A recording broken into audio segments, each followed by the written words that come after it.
Welcome back, my friends, to another episode of TFT Hyperroll from Mission for Tuition. First, let's introduce you to Poggles, my new little legend. Popped out of an egg, and that's just too much cute, so had to stick with it. You know the drill. Please like, comment, share, do anything to help the YouTube algorithm because the channel is trying to help pay for our son's high school tuition. He has to go to a ridiculously expensive special school. With that said, let's get started.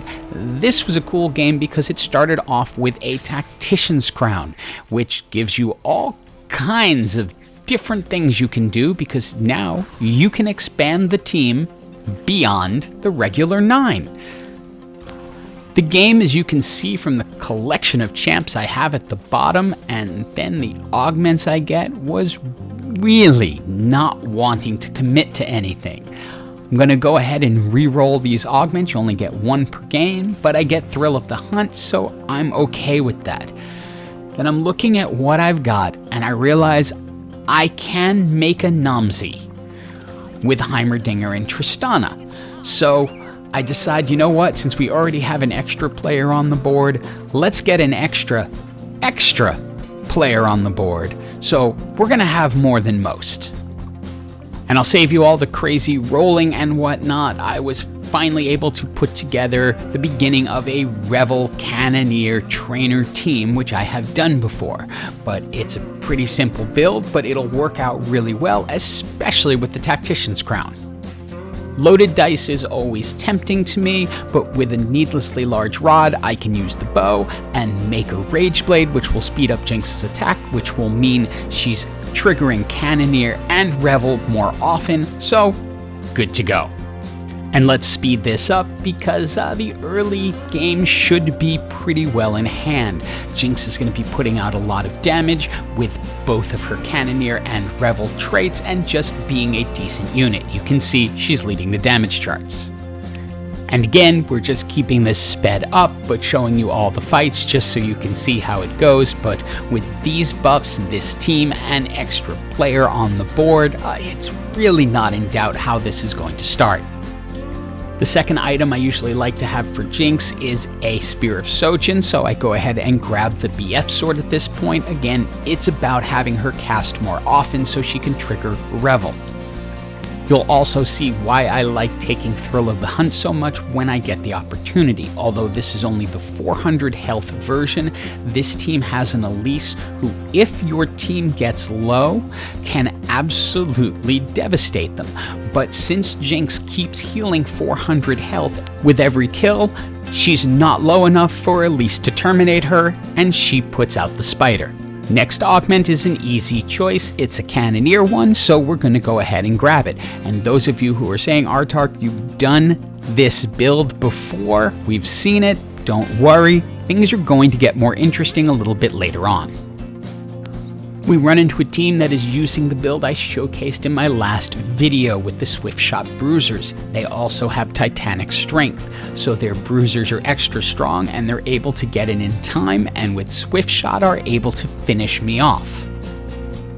Since we have a Tactician's Crown, I'm going to be able to add Ornn to the front line, which will make it just a little bit tankier going forward. I was able to pick up the tier during the NPC round, so now I have the Spear of Sojin on Jinx, so she is casting more often, which is throwing more firecrackers out there, and overall making it easier for the team to win.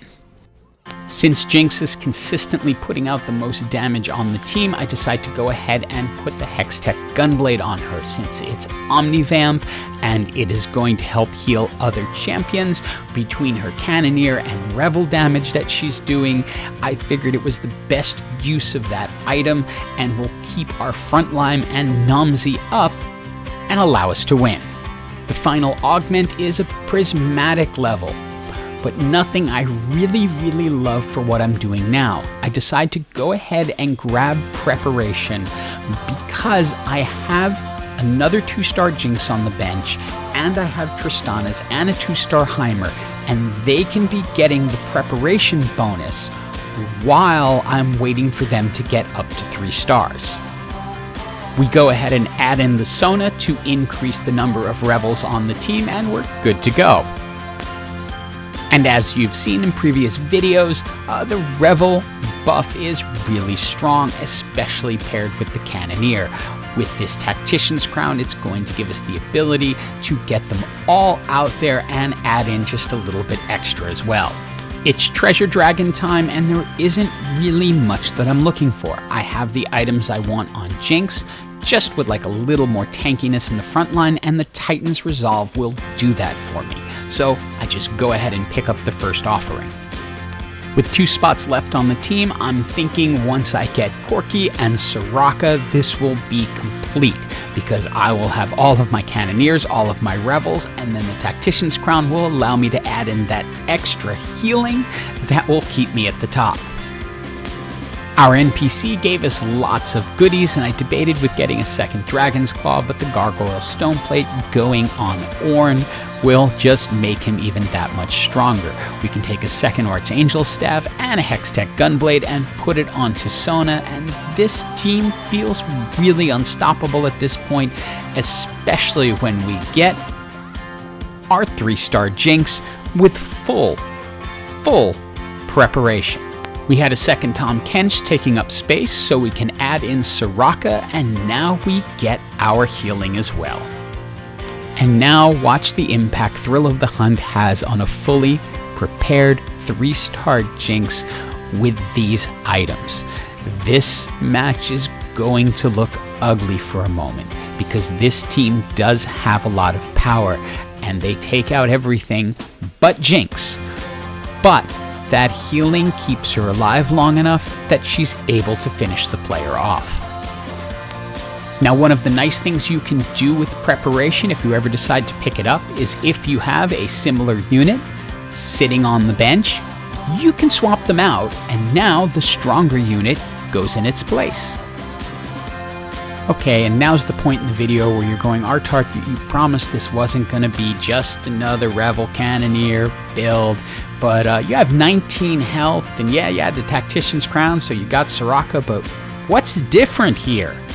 And yes, up until now, this has been a fairly standard match, showing that Revel Cannoneer, yep, it can absolutely 100% still take you right into the top 4. But I did promise something different, and we're about to get to that. Because even though it's a really strong comp, there comes a time that the right combination can absolutely level it. And the game you thought was a walk away is not a walk away anymore.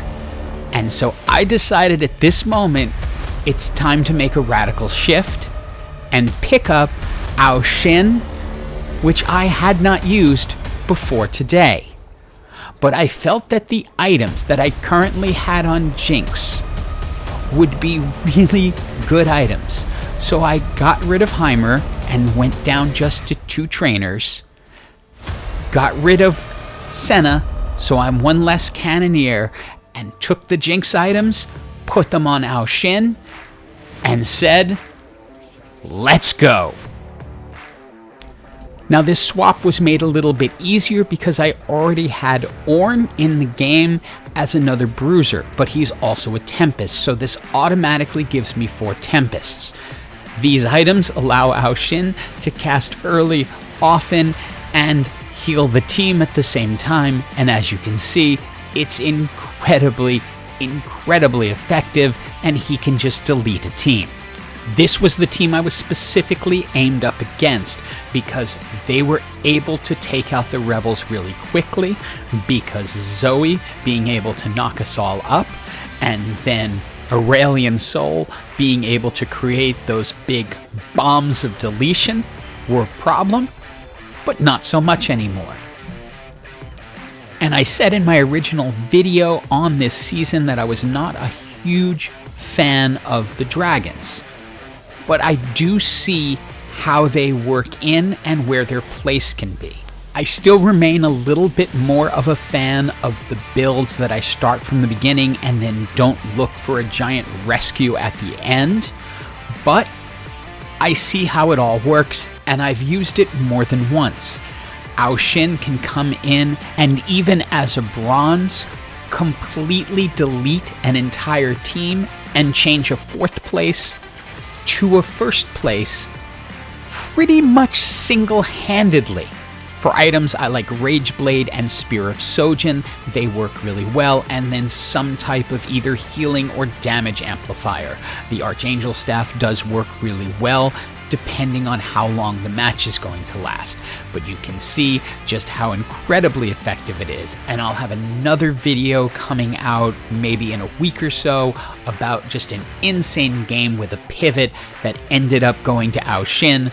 But anyway, I hope you enjoyed this video and have an absolutely awesome day.